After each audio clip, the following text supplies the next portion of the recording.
morning, good afternoon, and good evening to everyone.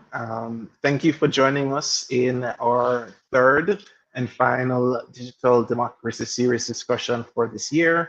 My name is Matthew McNaughton, and I'm one of the co-founders of the Sashroots Foundation. Sashroots is a social impact organization with a mission to make the promise of Jamaica real for everyone. And our work involves engaging communities and the private sector organizations in new ways around complex problems while better leveraging digital technology. And so we originally started these quarterly discussions because there is this rapid change around digital that's taking place around us.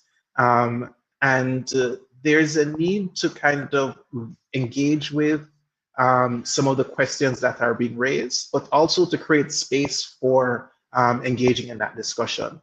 And so our first DDS discussion, originally looked at this question of whether there's a right to offline. How do we think about digital versus offline? And what are some of those trade-offs there? Our second one took pause and asked this question of like, where do we go from here around Jamaica's NIDS and ID in terms of as we transition to the implementation of that? And this one today is really going to be engaging around this question of trust and the role that trust plays in increasingly digital world. Because we're in a moment right now where there is this broader societal-wide transformation push, not just at the government level, but lots of businesses are thinking about digital services. Startups are trying to become successful companies and get adoption of their products. But to be able to get and unlock some of that adoption and that kind of impact, we need people to use these services. We need to be able to articulate that clear and relevant value proposition. And ultimately, trust is a cornerstone of being able to unlock adoption.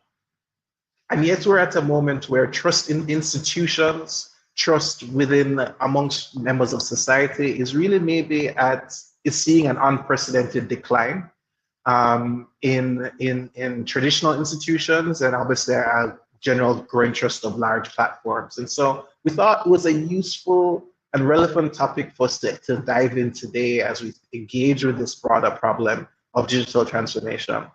And we have a really interesting panel to explore this topic, and I'm really excited for the discussion we're going to be able to have. And with us today, we have Trezana Gordon, the Senior Director for the Cyber Intelligence Policy and Incident Response at the Ministry of National Security. Monique Powell, Founder and Leader of QuickCart, and Daniel Archer, Executive Director for National Integrity Action. Thank you all for joining us today. Cool. So I want to kick it off, and actually want to, I know this is kind of a tech discussion, but I do actually want to kick it off with Daniel, and really to get your initial thoughts on, these underlying issues that are affecting institutions and citizens around trust. What is really going on right now, more broadly in the broader society? I think if you have a look at the general feel and condition or energy within our environment, we'll appreciate that there's lack of trust because there's not much trust in our leaders. Where there is little transparency in their actions, when there is a lack of accountability, nobody takes responsibility for anything. And when our values, attitudes, and morals don't really align, people will have that feel that you are participating in what I would describe as extraction politics, meaning the politicians serve the purpose of simply taking what they need without looking out for the need of the individuals. Where there's no balance and there's no confidence in those who are leading the charge, leading the policy, you're going to find that there is going to be hesitancy in the support that persons will give digitally. Let's appreciate that have that transition. I think my generation is the generation that really bordered digitalness with old school. You know, when you used to go library, just before I left school, you started going to www dot, and you go, W what? And you fast forward, now that was high school. You fast forward from high school to the real world now, and you have a generation that's grown on the digital paradigm. And then you still have those who are old school. And those old school people are those persons who are the most hesitant to come on because they have their credit card in their pockets or their hand and they can control their data. They understand the rudiments of leadership and they don't trust nobody with that. So we would have to deal with something such as how do we get our leaders to be trustworthy before people will willingly give information. You're gonna pull them in, but you're gonna pull them in like you did with digital to say you're getting something for it. But then you get it's not everybody. So if you look at the numbers of persons who came in for the income tax rollback, that wasn't everybody. That was just who was willing to take the bite because they want back $20,000. There's a swath of persons who simply don't trust government. And I think that's where we are. And it continues to rise because you have the religious arguments, you have what they're seeing in Netherlands, where when I say never Netherlands, not the Netherlands, other places where they see what is happening. And so they just lack trust in the people who will lead it. Absolutely. Thanks, Daniela. I think we're going to come back to this tension between institution, trust in institutions, trust in individuals, the relationship between those two things, and how they, as you said, how do they ultimately impact our ability and people's willingness to participate. I want to bring it to another angle, and I want to bring you in, Trezana, as well, because you kind of engage with this really from some of the technical dimensions of trust and the services and the security aspect of it.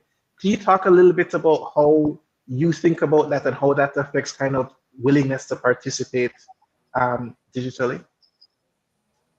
Well, for me, I think in addition to what Daniel said, there is the overall perception that persons have that there is a lack of adequate security measures, which would have person not trust the systems that are in place. And even outside of the digital space, when you think of trusting in our security forces, persons normally have a distrust because they don't think that the forces are doing what they're supposed to be doing, or there's corruption in the force and so on. So similarly in the digital space, there is an expectation that whatever is shared or whatever is being implemented is not what it is on the face of it. And, you know, because of that, because the citizens are not able to, from the get-go, have strong faith in what the government says, sadly, then we have issues with distrust. And obviously, you know, the from the government point of view, there have been measures to bring that that level of distrust down. You know, there is a trust to greater transparency, having more information out there, having persons having greater access to information, whether through the information minister or through access to information. But we cannot negate that persons still have this level of distrust based on the fact that they lack the trust in whatever security measures are being put in place. No, thank you, Trezana. We're gonna dive into more of that as well in terms of, well, how do we, the idea that my information will be secure, or that the organization that I'm potentially engaging with has put in the kind of protections that will make me feel comfortable. Monique, I want to bring you in here because in many ways you exist in the context, right? So you are ultimately part of your challenge as an entrepreneur, as a business owner with a company that provides a digital product, is doing things that will ultimately make people comfortable using your service online and paying for your service and ultimately giving you money in exchange for something. So what are the kind of issues that you hear from your customers or that you've encountered in building the company that you have? Uh, so I think for us from the start, um, mainly for business reasons, but it also extends to the matter of privacy and so forth. We have tried to reduce friction as much as possible. And part of that is requesting as little information as possible to get what needs to get done for the customer. And I think, that's something that can be extended to other types of services as well. Like, what is the bare minimum amount of information you need to collect in order to deliver this service? And then also just providing visual cues that make the user feel comfortable, kind of getting ahead of any objections. So one thing, for instance, is making sure that there's an easy and accessible way for people to delete their account and delete their data. They may not want to do it right now, but they want to know that it's Mhm. there. And sometimes inadvertently, even leaving off that kind of thing off a platform makes people get suspicious. Like, okay, why can't I delete my information? What are they gonna use it for? And as we go through the stages in the user flow, thinking, like actively thinking, how can I make somebody feel more comfortable here at the checkout page when they're about to put in their credit card information? Might it be useful for me to put in some logos that represent um, various security software that we might use to make our systems more robust, or something, a little padlock that links to something that gives you more information. So I wouldn't say that we've encountered many objections or issues being raised by customers, but that's probably because in a lot of ways we've gone out in front of it as much as we can. Super. No, that's amazing. Thank you. Thanks, Monique. And I think it's interesting, again, in this kind of open salvo, there's the, we are in this moment where trust in institutions is a challenge globally. And it's important to always put that context, because sometimes we feel is Jamaica alone stays so, but it's not just Jamaica. And we started, there's some structural things within the system, with leadership, also with institutions. And then there's some technical aspects of the trust. And then obviously within specific products and services, there are things that we can do in ultimately how we can engage with and build and engender trust. And so I don't want to come and bring you back into the discussion, Danielle. And we think about, this broader challenge, and you kind of started it a little bit around mentioning things like accountability. Are there things that in your mind that our leaders or institutions could be doing systematically or specifically to build and kind of to grow trust around themselves and their organization, or the things that they do or say? What I may say may sound trite, but Mhm. simplicity leads No. to clarity. Yeah. Regardless of the data that we have, the very nature of humans are to build connections. We thrive on relationships. If you are a hermit, you will have issues. You grow up listening to the anthem, "We're one island, and an island doesn't stand alone, you're not an island." It means that you have to build trust by building relationships. And I think that is where many of our leaders have forgotten the importance of building that relationship. You build a relationship to secure a vote. What happens next? Do the words, actions, and attitudes of the politicians, and I use the word politicians because the NIA Commission survey of 2023 in December denotes that we believe that more than 90% of our politicians are corrupt. If we are of the view that more than 40% of our leaders, politicians equal leaders, leaders of our country, then if that's the perception that exists, we're going to lack trust. Why do we lack trust in our politicians? Why do we perceive that they are corrupt? Because they lack transparency. Basic things such as, why is there reluctance to have a code of conduct? where you can be held accountable for behavior that doesn't reflect transparency or integrity. You have it for others. Public servants have it. There's a code for public servants. There's a code for policemen. There's a code for judges. Professional institutions have it. Lawyers have it. Accountants have it. There's a code of ethics that they are bound to. When leaders thrive on not doing the same thing that they're asking others to do, so you do as I say, but not as I do, or do as I do, but not as I say. We have a little conflict somewhere either there between the doing and the saying. That in and of itself breaks trust. So I think if we revert to or consider moving on to building relationships with our citizenry, being honest, doing what we say we're going to do, and having a sense of building that relationship, not just for a vote, then it will build over time, because you'll appreciate trust is like a piece of paper. You crush it up, but you open it back, you're still going to have the lines. And it will take some time to iron out, whether we're ironing it out or we're steaming it out, it will take some time to return. So we have to be conscious that we have lost the people's trust.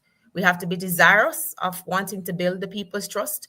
And we have to accept that building it will take time, and it's a relationship. So it means that we have to be truthful and we have to work on it. I think those basic accreditations would be sufficient to start the process of rebuilding the trust in our leaders, who are expected to carry this message into the digital world. And I listened to Monique carefully, and I had to tell you, Monique, I'm one of those people who look at the website and go,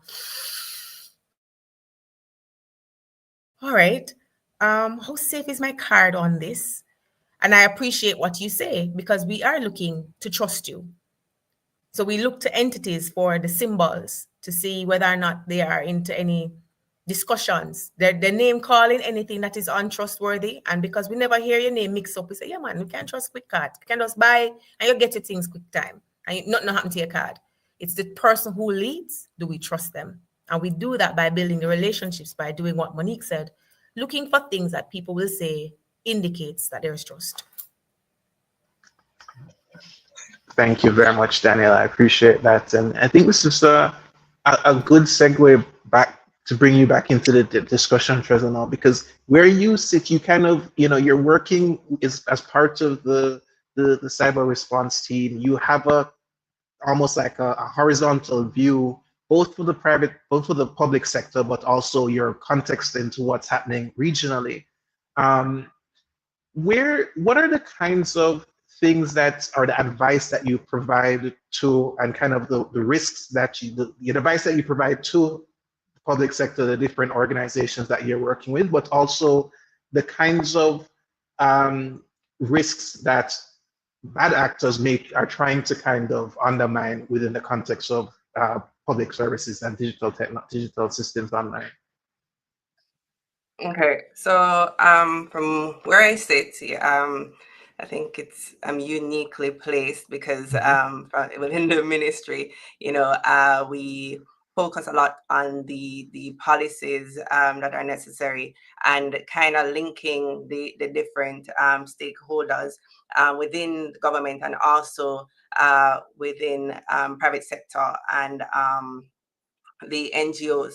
And some of the risk that we have realized, and this is in conjunction with like the JA cert, which has like primacy when it comes to disseminating information. And if you look on their LinkedIn page and also on their website when it's up, they try to disseminate information as best as possible to across government and also to the private sector whenever there are vulnerabilities, and there are continuous vulnerability checks that are done from the government end, and this is disseminated whenever it is that there is urgent need for something to be addressed. Then the various the relevant individuals are contacted. What we have tried to do is to ensure that there is an informal network of persons that you can reach out to, both within the government and in the private sector, so that there is kind of multi-stakeholder approach to how we address vulnerabilities. Because if the government is addressing the issues that we see, and the private sector still has theirs, then obviously there is still a gap in the ecosystem.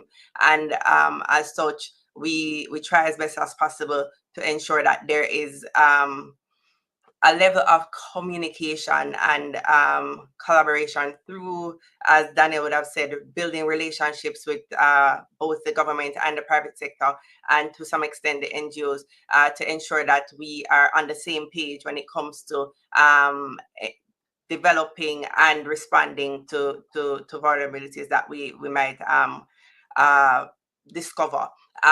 Similarly, another area that we try to address in building out our ecosystem is also to ensure that there is a level of capacity building that is offered from the government, or in collaboration with some of our regional partners. So we will try to ensure that based on the vulnerabilities that we see existing, and the technical capacity gaps that we may observe, we try to see where it is that we can provide the training and awareness raising activities to try and narrow that gap. We have done work and within the government, and also with some of our regional partners like CARICOM Impacts and OAS, who have come on board with us to offer training. And some training is a bit more, sector specific, while others have been a bit more open. And this is kind of one of the ways that we try to just bridge some of the gap when it comes to from the government perspective, and also to extend to the private sector and NGOs to have a full whole of multi-stakeholder type of approach. Yeah. Thank you very much. And so I think I want to use this as a segue to thinking about some of those things that advice that you're providing to organizations, to think about and have a discussion about, like, how do we design for trust? So we've raised some of the conversation on some of these underlying issues. Monique, you kind of gave us some insight into some of the things that you do. Could you maybe talk a little bit more to come back to that discussion? What are some of those design decisions or trade-offs that you've had to encounter in building QuickCart, that you're thinking about, okay, how will this affect the user's perception, the trustworthiness of the product, and preferences based on the audiences that you're trying to target? So the trade-off, I think if I had to pinpoint one area, it would be primarily around the data that we have access to, that we'd love to be able to make better decisions with, but we want to balance the information that we take with providing an onboarding experience that doesn't feel onerous or suspicious or causes suspicion in any way. So, for example, I'll give you a simple example. It would be very beneficial to us if we knew from the start things like the age of the person who is signing up. If we can collect gender information right off the bat, things like that. However, we have to ask ourselves. So yes, it would make it easier to market particular things, to know how to segment our audiences for particular messages and so on. But we have to ask ourselves, okay, is this absolutely necessary? And if it is not necessary to ask for that information, what signal is that sending to the customer? If we're asking for information that they can't see, how it directly ties into them getting a meal or some groceries delivered. But as we go through, I think it's possible to do experiments that are centered around finding out just how, I don't want to say how far we can go, but how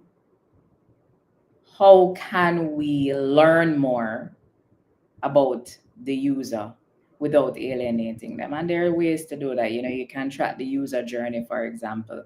If you notice that somebody is happily signing up for your product and when they book a particular question, they fall off at that point and they don't finish, that's a cue to you to say, all right, you're probably going too far in terms of what you're requesting. So it's kind of balancing, like maintaining a balancing act as you continuously build out on whatever the product is. Thanks, Monique. And so on this kind of this design choices question, and part of Daniel, I wanted to be having this conversation with you as well, is that so much of so much of this work is interdisciplinary, and as we kind of where we started, that the things outside of the context in the broader world, how our leaders act, the dissonance between the think and the doing affects our ability to, our interest in trusting with organizations. And this is something NIA has been working on for a long time.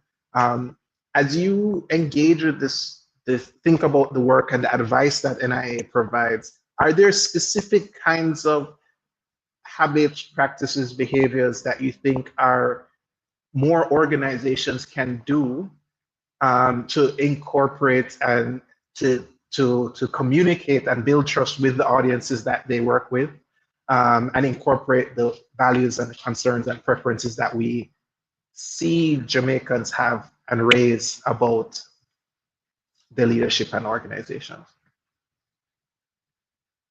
My mind is what is Yeah. most important. Mhm.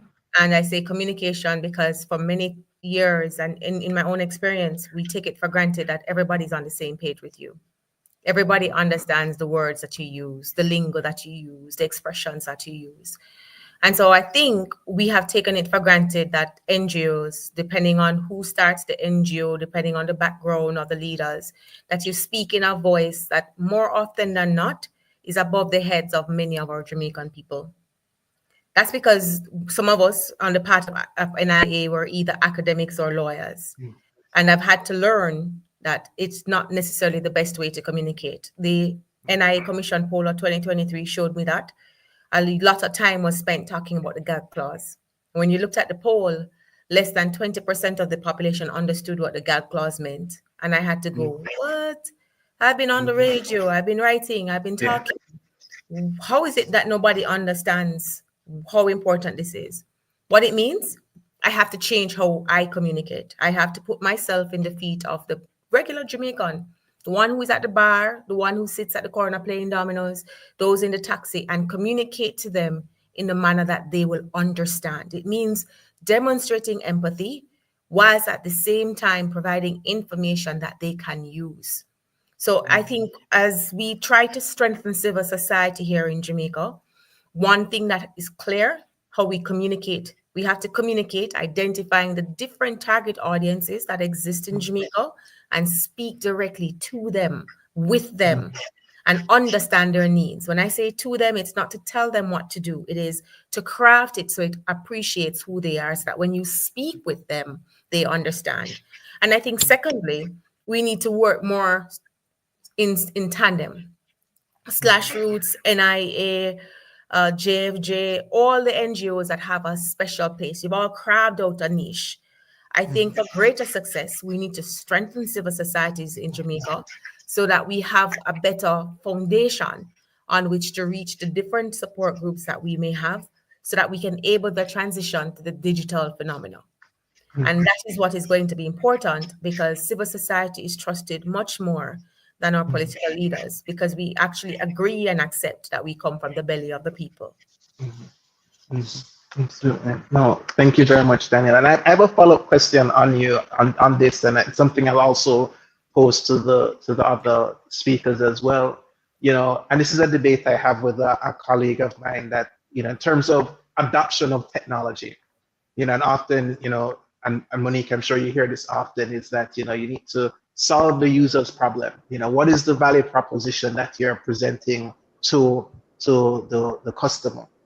And the pushback I got from this specific professor is that well, if the value proposition is strong enough, trust doesn't matter as much. So you started with, talking about, we're giving out $20,000, and so persons will be perfectly comfortable doing that. Or the another example that gets thrown back is, well, people when they're getting a US visa or a visa, they say, well, people give any information because they perceive the value of that thing. And so I think my question to you on this, and like, does trust matter? Or is it really more critical of like making it super clear that here's what you're getting, for this thing? Trust So. matters, and you look at the data. So if you Mhm, think it's just a UR verification or verification, or people do it for something, there people always be able to do something because they want something in return. But look at your numbers. mhm, Look at the number of persons who would have signed up for the $20,000. But then divide that, or underscore it rather, by the human element. What's the nature of need? mhm, What's the nature of the inequity that is within our society? When I consider my pride, boy, I don't want them people that have no data for me, But mhm, I look at my light bill, I look at my water bill, I look at my inability to provide lunch money for my children tomorrow. And the government said that we can get back $20,000. So me I gotta do it though. I gotta do it. Because my mhm. need, my need, Yeah. and my need perhaps for my children, or because as I have a human element, I have that need to get something, I'm going to move ahead and apply for it. But what about those who don't apply? Would trust not matter to them? Mhm, Would trust not say, am I giving my information to these people? What are they going to do with it? And I will always remember this, Matthew, as I go out, just because I tell you how opportunity of having, or to observe a gentleman in a trial. mhm, A very gentleman who worked on a garbage truck who couldn't read. And he was in fact injured, but he was uneducated. And he was what we call those who we say are functional illiterate. Him can't count him. mhm, Lawyer took advantage of his illiteracy, and he took up a book and he said, "You gave a statement, sir." The man turned, looking from him from the stand, said, "Sir, I want book you read the statement from. If I want book you read it from, it right." He wasn't concerned about whether it was truly right or whether there was really trust in him, whether he was a conniving, devious lawyer who just wanted to make some money. He was looking at the fact that it's a book it come out of, so it must be right. His level of trust was because of the source. And so, regardless of the arguments that you put forward, always consider the source. Is the source trustworthy? And that, I think, will give us our answers as to whether or not trust is important. Thanks, Daniel. I really appreciate that. I'm gonna bring you in, Trezana, and same question. I mean, in this question, this dimension between, value proposition and can we clearly articulate that, and trust? What are your thoughts? Does trust matter? I mean, and we talked about in this discussions the technical dimensions of trust, the product dimensions of trust, all of these other factors. Curious to hear your thoughts. I agree with Daniel. Trust does matter. She pointed out the example of the $20,000, and some of the persons gravitating to it. However, we can't just look at trust in a vacuum. Trust versus need in a vacuum, because that's a one-off need at that moment that is met, but it doesn't negate the fact that the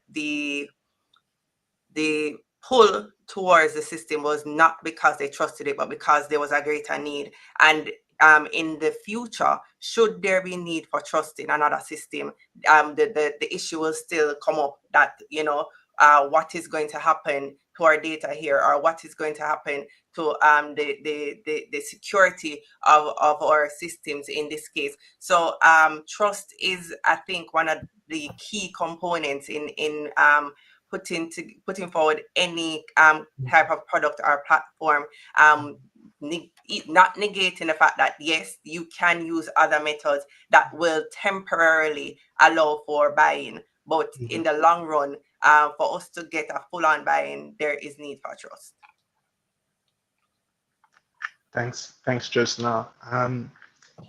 Monique, same question. And I think you, in many ways, have your experiences in the lived with the company as well. How do you think about this dichotomy between clearer value propositions to the customers that you're thinking about, and where trust fits in and trust building fits into that value proposition articulation? So I think there is a role that incentives can play Mhm. as it relates to getting short-term and immediate access to information that you probably need for a particular reason. However, what it means is that you're not addressing the root cause of why there is mistrust, and you're not taking long-term steps to engender the trust that you need. So it creates an unsustainable cycle where every time you need to get particular information from people, you have to find some sort of way to almost bribe it out of them, versus them freely providing the information or freely engaging with whatever it is because they're already comfortable. So these incentives do not negate the need to build trust. What it means is that somebody who is more influenced by incentives right now because of their particular circumstances may put aside their distrust temporarily, but it doesn't mean that you have addressed the lack of trust. And that needs to be taken into consideration when building out whatever incentives you're putting in place, whether you call it value proposition or you call it incentives, whatever, are we addressing the root problem or not? And so what I hear from that, Monique, as well, is that, and this goes back to a point that Daniel mentioned earlier about relationships. It's not a one-off transaction that we're trying to have. Oftentimes we're trying to bring people into the system, in case a specific company or a broader, even the formal economy. And we're trying to sustain that relationship over time. And that, short-term incentives may get someone in, and your point, as you mentioned, Trezor, like something may get somebody in now, and they may make a trade-off decision in a moment right now, but that may not be ultimately what that keeps them staying. And so that relationship and trust is an important factor on sustaining over time as well. Is that a good articulation? I'm not sure if I've missed anything. Yeah. It is. Okay. I'm gonna shift again. I also know there have been some comments in the chat as well. So if, for those who are listening, if there are any questions that you want to raise to the panel, feel free to throw those questions in or those thoughts, and we'll start to incorporate those as well as we go through. And so I think we obviously got a little bit to this question of, trust playing a value over time. But what happens when, let's say, the needs or concerns of citizens conflict with maybe the interests of organizations, and the products or services that you want to build? How from the various vantage points that you each sit, and I'll maybe start again with you, Monique, and work in the back. How do you think about those trade-offs? You've touched on a few of them.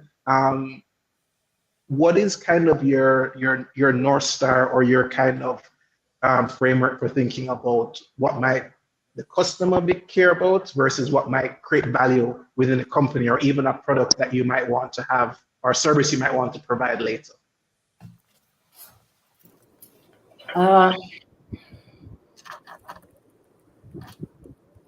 As I said before, it's a continuous balancing act. Yeah. And I think we kind of always have to pull people in the direction that we want them to go. Especially in a low trust society like Jamaica, and I think we do have a low trust society. People aren't necessarily going to always readily move in the direction you want them to in terms of their comfort with using digital services, their comfort with providing information. Um, you're always going to have to make some amount of trade-offs. But if you're continuously overdoing it in terms of being afraid to kind of push the boundaries a little bit, then you're probably not going to be able to move forward in whatever aspect it is that increased information and access to information would allow you to move forward. So accepting, yes, that there will always be trade-offs, but thinking, okay, how can I nudge people um, towards a greater sense of comfort? For businesses like ours, might it be things like proper use of influencer marketing, for example? If they hear this message from somebody who they already trust, might they be more likely to in turn trust you? Like, how can we nudge it forward so that we are making fewer and fewer trade-offs um, as we move towards where we really want to be?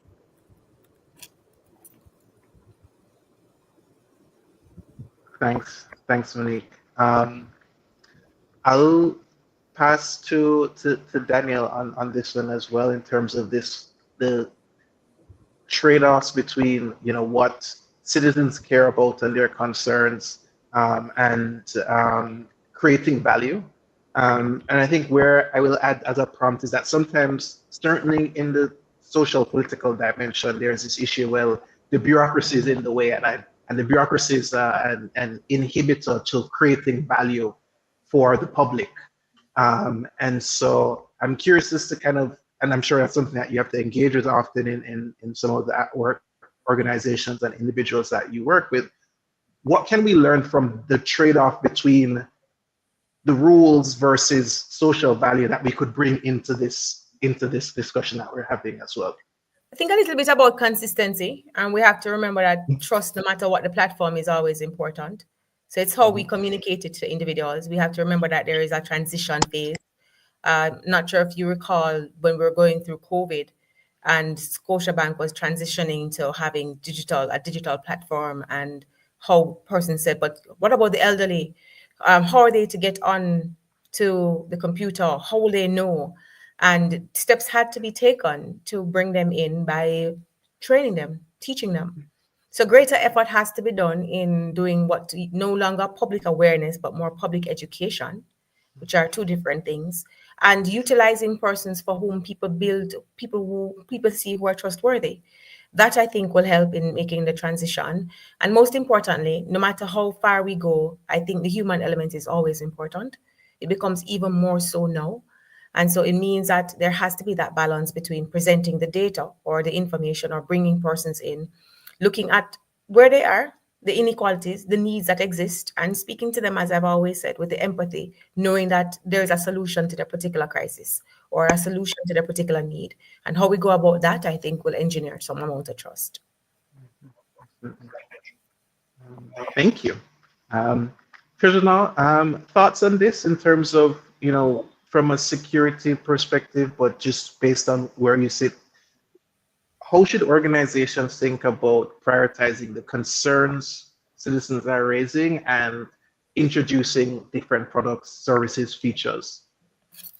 I do think it's important to consider the views of the users, because at the end of the day, if you have a product and there is nobody to use it, then you just have a product that's useless.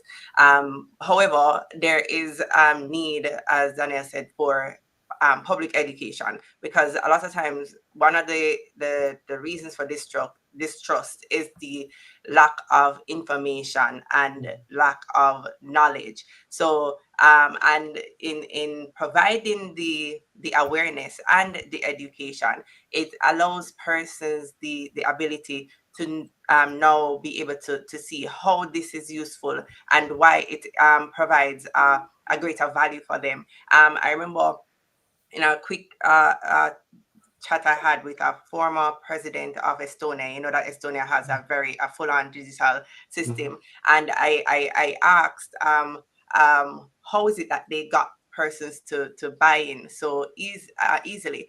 And what she said is that it wasn't necessarily easy, but what they did was provide the choice, the option. So they still had the option back then to go into the government offices physically and do whatever they wanted to, but the option was there to do all of this from the comfort of their home. And when, you know, Estonia goes down to minus 10, 20, 30, nobody wants to come out of their house to you know, to go in the snow, to go into office to do something that they can do. So similarly in our context, I think the option has to be there, the choice has to be there. So if they want to do this way, then sure, but the convenience of doing it this way. And I think generally in most cases, with the education and awareness and the perceived convenience, then persons will then gravitate a bit more to the digital aspect of it.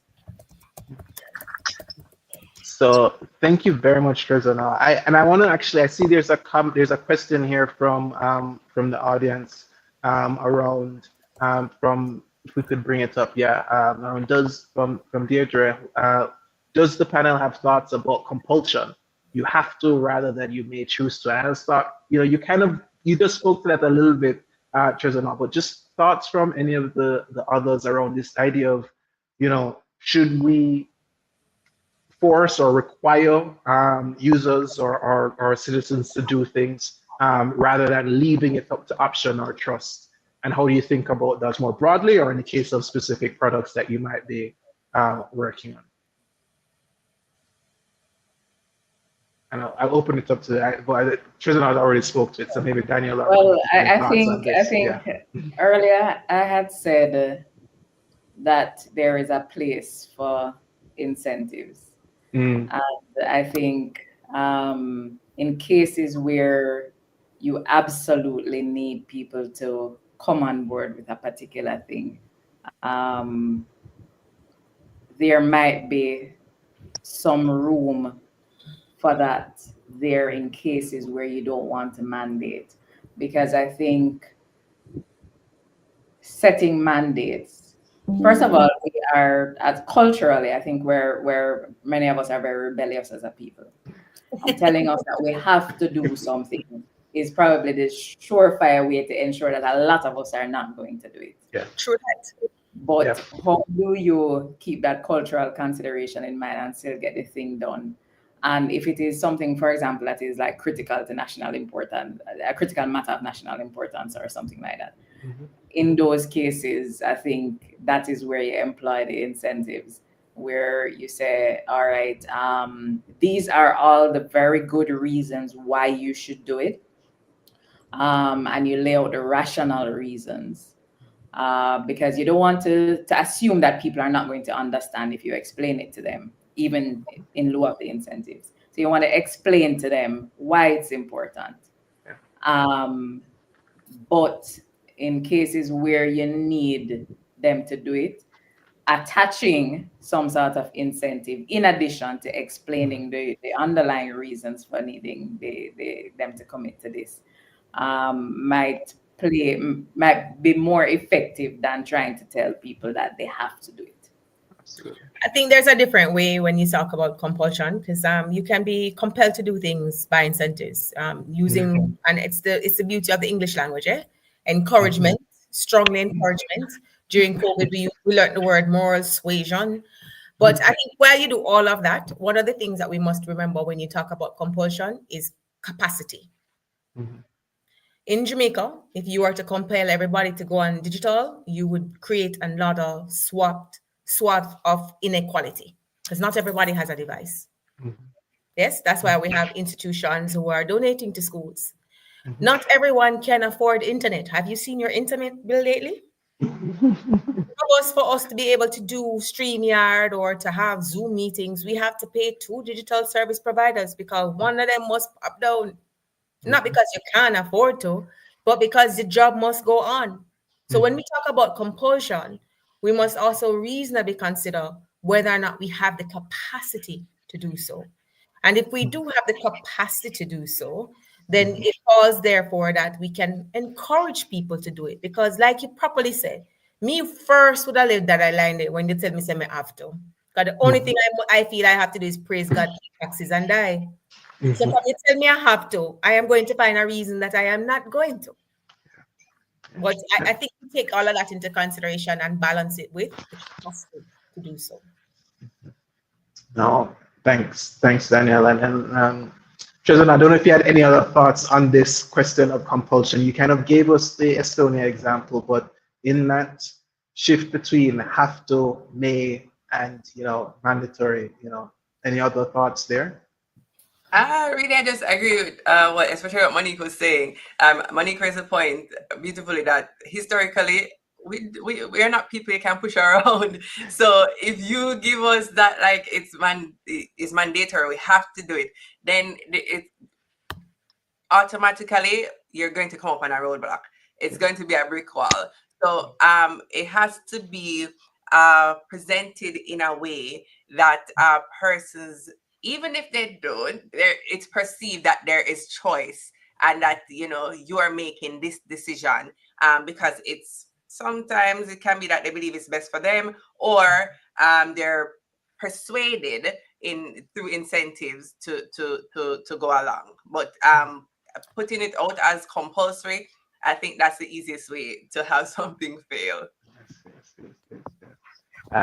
Rebels without a cause, if you want to give the cause, then just say it is compulsory. Thank you all. I was going to, one of the things I wanted to come back to in terms of the flow of the discussion is how the relationship between trust and the things that we feel comfortable with institutions doing.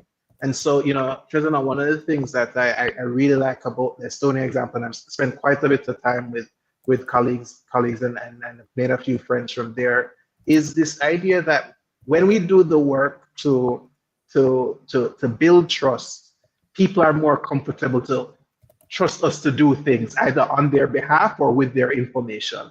And so there's this idea that there's a relationship between trust and, say, the liberties that we allow our institution to do. And by the reverse is that, and I've noticed is also sometimes very frustrated for persons, leaders and others, is that where you're in a low trust society or a low trust context, people want to check everything.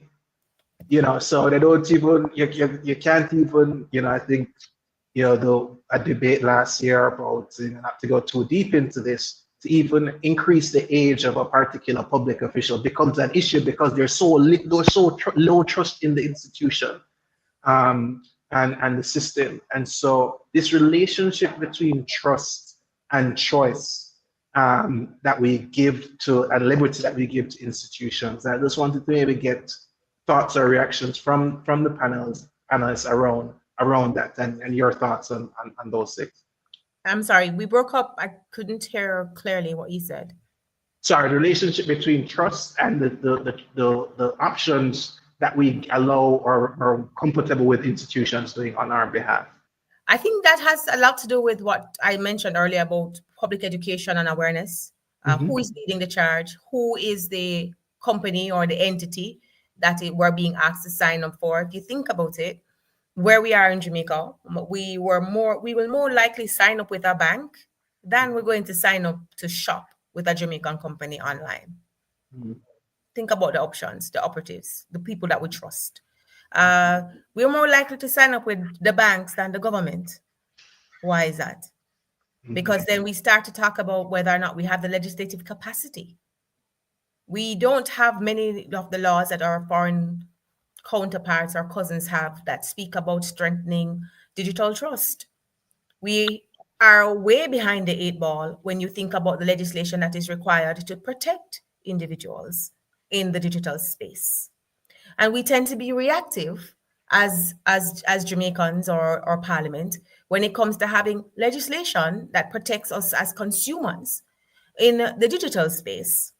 So if you're going to talk about trust, we're going to have to start seeing more in terms of What do our leaders say in terms of the laws that they provide and the trust that they provide? And I say all of this in the context of there is that growing representation of legislation from companies that says if you're going to sell an item to my citizen, these are the things that you must have. This is the kind of protection you must have. How do we do that? Are we saying only trust the companies here and then go online and we trust in them? We can't trust blindly. Trust isn't blind. We must feel that our legislature is behind us when you're asking us to have or to give up everything online. I mean, you understand the people's position when it comes to needs. Look at the age old. Our laws aren't even generic or geriatric. They're past that. And the current law is responsive because we had to do it to the GPRA. So we took the GPRA and we did a DPA. And if you look at it, it's a twin. Does it speak to our local conditions? No. So I think if you want trust and you want to talk about an institution, from my perspective, I think our leaders need to lead by having legislation that properly protects us in the digital space. That's the first thing we want to know, that there is some kind of recourse should something go wrong in the digital space. And until we have that, this conversation is really academic or theoretical, because there are many persons who are simply going to say there is still great danger in this wild, wild west because there ain't no sheriff to tame many of the persons who currently exist in this wild, wild west. Thanks, Daniel. Really, some really important points, particularly think about, well, what are the things in the broader environment that ultimately create the trust that, as you said, facilitate the kind of the options and the participation.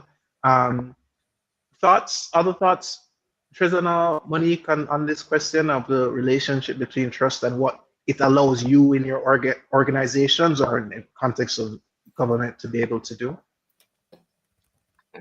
Um, I think I'll be one of the first to say that the pace at which technology is growing is, well, far outpaces the level at which the government moves when it comes to putting in the requisite legislations and policies, framework in general to keep up with. And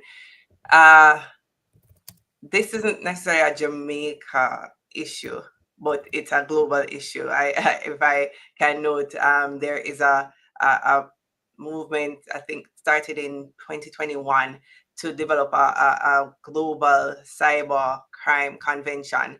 And we're in 2024 and it's still not, there. So we know that these things take a while. And because of that, there is always going to be a perceived lack of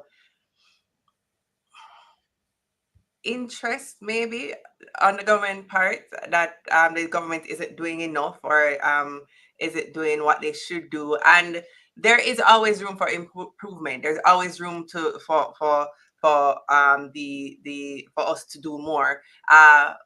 But we have to kind of balance that with the fact that technology goes like this so quickly, and the legislation and the policies sometimes can't keep up. That being said, there are other ways that we can balance the trust and the relationship, and what is it that the citizen will want us to do. And I think part of what we can do from the government point of view is to ensure that there are accountability measures with what already exists. So we have some institutions that are in place to ensure that the government works a certain way. What is needed is to ensure that they do what they're supposed to do. So we have to make do with what exists until we can implement what else we would want to see. And I think if the public perceives that we are holding ourselves accountable, we are transparent. So if there's an issue, it's not something that we hide. Obviously, there are some things that we won't just put out there, but providing enough information so that the public feels confident that yes, this is an issue that's happening, but the government is working towards fixing it this way. Not necessarily getting granular, but providing that level of openness so that persons know that we're not just ignoring what is out there or what persons are seeing, but that we are doing taking steps to ensure that the challenges and vulnerabilities are addressed. And I think that's one way that we can help to build the trust and relationship and kind of balance between both. Yeah, I think that I'll leave it at that one. Monique, thoughts on this? So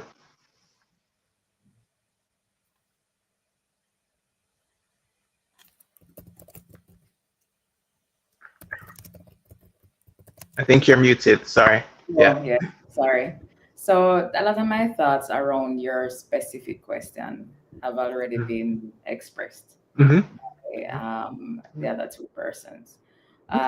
So I won't speak again in Mm-hmm. directly to Yeah. that particular question. What I will say though is that as we move towards driving adoption of digital services,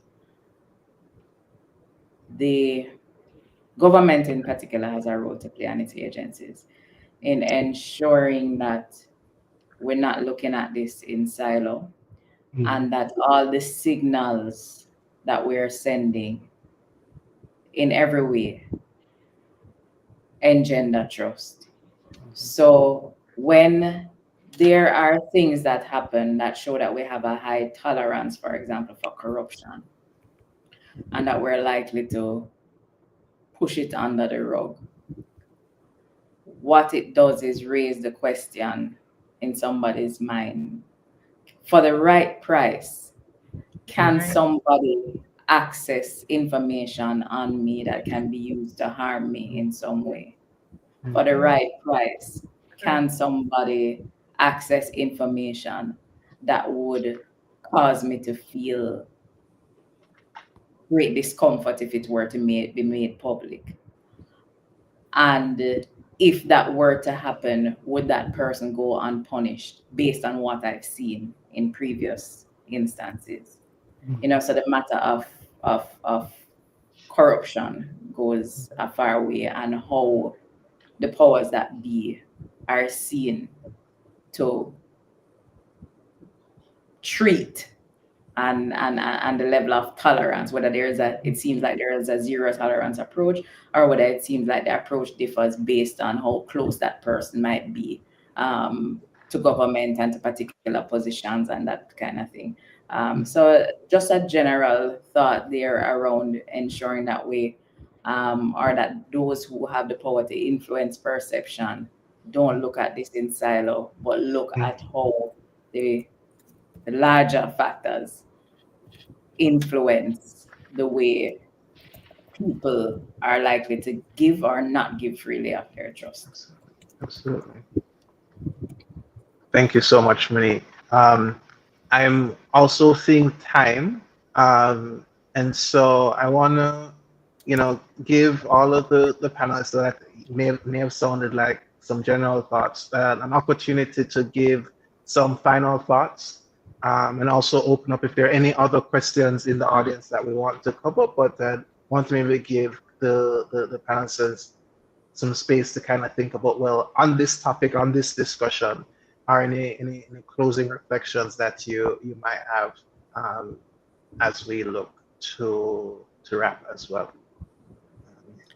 I think Monique's point is is succinct enough for me. The fact that you have such a high pervasiveness of corruption and perception, it does, in her simple tone, does ask the question when we talk about going on digital, I won't have control of my information. What price? What's the value? In the context where nothing is secret, anything that you have the ads that say everything in the cloud never goes away, how do you secure it? And I think one of the things that NIA is hoping for is that whilst I do not accept Miss Gordon, the position that it takes a long time to have legislation and that spaces like this, I believe that government must be proactive and that reasonable government must ensure that their legislation is up on point. It can't be that we respond to things. Many of us, if you look at the tech people, they can stick in how it's crafted. It can define a space. It can indicate possible alternatives. It can look at the situation and say, this was what happens. And if you are being reasonable, look at the consumer space and see how it is. Amazon, for instance, or Netflix, the legislation that covers how they can do or US residents only. Ain't nothing for Jamaican residents. Ain't no consideration for us. All I'm saying is that we need to have our legislative session that looks at this specifically and protects our citizens. Once we have the legislation, it would be a good place to start, particularly because Jamaica doesn't even have a bribery act. Bribery is not a crime in Jamaica. We're not pushing forward to have an anti-bribery legislation. And if we don't have that, the question is always going to be, what is the price for Monique's information as opposed to Daniel? If there's a high price on Daniel's head, then her information must come at a good price, and I'm willing to pay it. And that I think is important.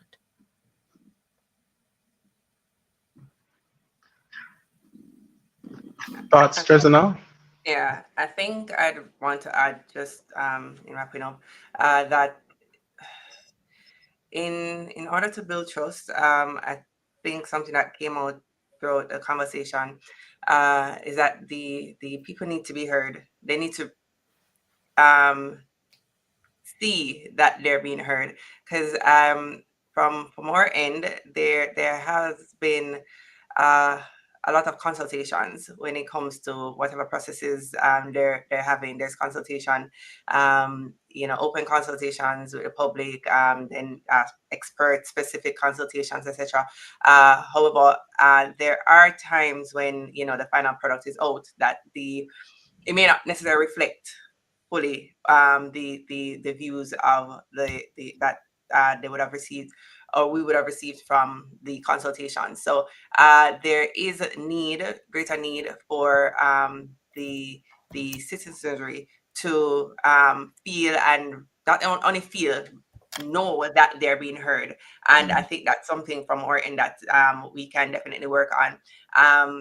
And in addition, the areas that we can control, which is implementing the necessary security measures, whether from the technical side or from the policy or legislative angle, those also need to, come in play at a pace that can keep up with what is happening in the space. So I think those two areas for me would be critical in helping to build trust among our citizenry, and thereby have greater buy-in when it comes to our digital transformation.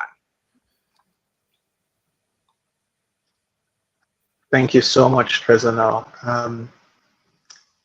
Monique, any other thoughts? I know you in a way you kind of reached before me with your reflections before, but I wanted to also give you a space if there are any other things that you wanted to close with on this topic. Yeah, I mean, I think it has been a robust discussion, and we've touched on, I think, all the important elements that we need to consider as we try to drive digital adoption.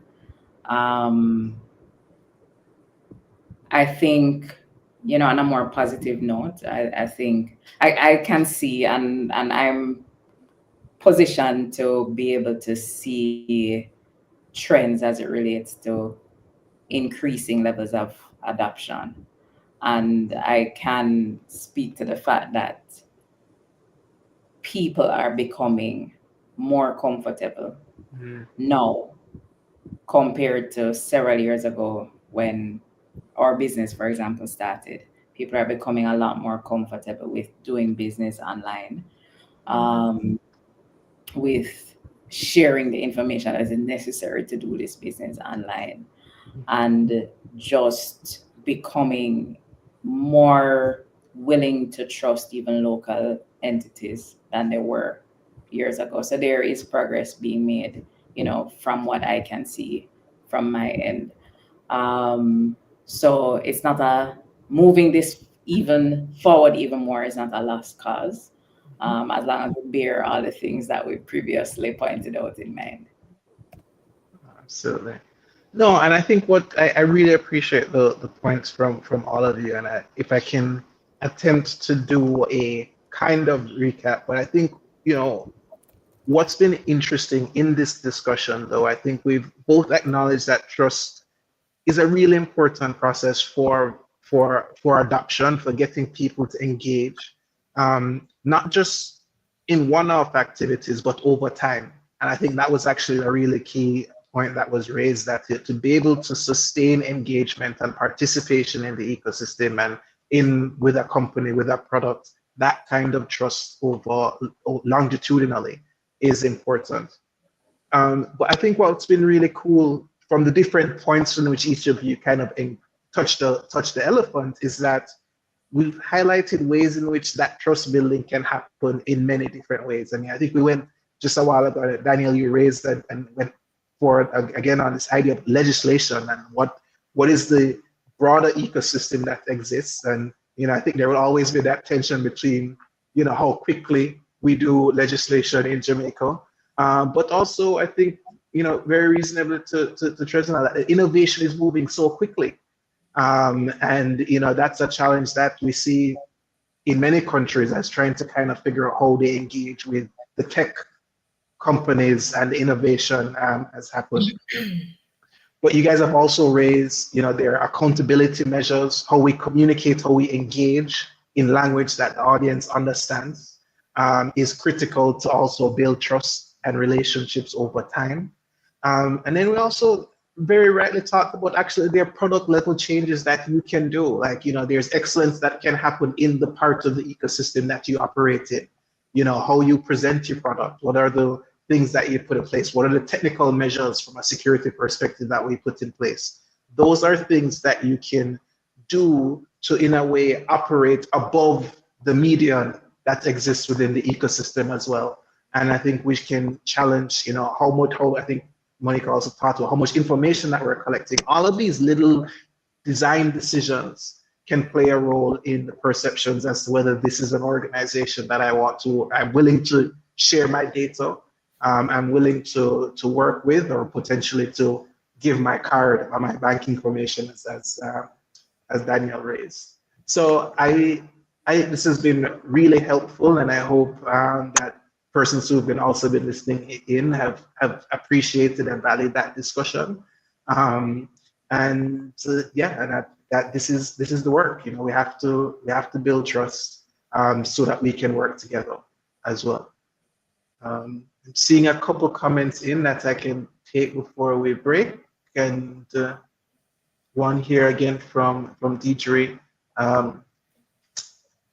Interesting as an aside that the panel is all female, and the first trust that is built is between a mother and a baby. So ladies, maybe in this case, we are all naturally the experts. Yes, so I won't necessarily touch that one, except to say that I was very, very excited for this to be an all-female panel. It doesn't happen enough in tech, and you're all here, quite frankly, on the understanding on the great work and expertise that you have. And so it was just really cool how that ended up happening as we were thinking about this panel. So thank you all. And with that, we will come to close. Thank you for everyone who's come. This is our last DDS for the year. You'll hear more information about this series again in 2025. That's the next year. And as we look to close the year, we hope that everyone will stay safe and walk good. Thank you, everyone.